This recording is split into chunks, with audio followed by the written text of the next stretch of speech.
وتولى عنهم وقال يا أسفا على يوسف وابيضت عيناه من الحزن فهو كظيم. قالوا تالله تفتأ تذكر يوسف حتى تكون حرضا أو تكون من الهالكين.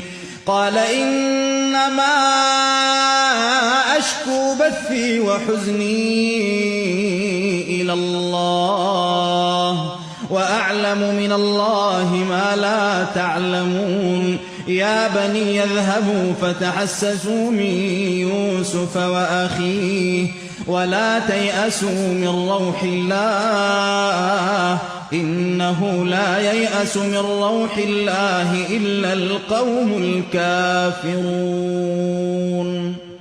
فلما دخلوا عليه قالوا يا أيها العزيز مسنا وأهلنا الضر وجئنا ببضاعة مزجاة فأوف لنا الكيل وتصدق علينا إن الله يجزي المتصدقين. قال هل علمتم ما فعلتم بيوسف وأخيه إذ أنتم جاهلون؟ قالوا أئنك لأنت يوسف؟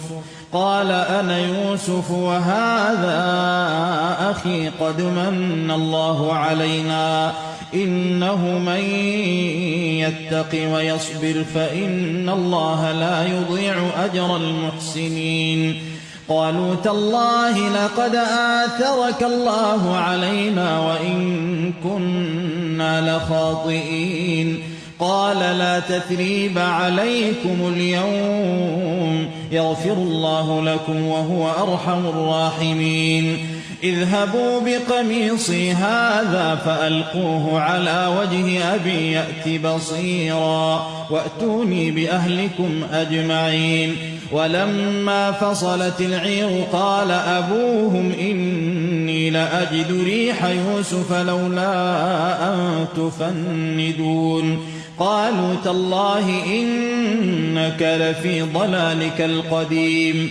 فلما أن جاء البشير ألقاه على وجهه فارتد بصيرا قال ألم أقل لكم إني أعلم من الله ما لا تعلمون؟ قالوا يا أبانا استغفر لنا ذنوبنا إنا كنا خاطئين. قال سوف أستغفر لكم ربي إنه هو الغفور الرحيم.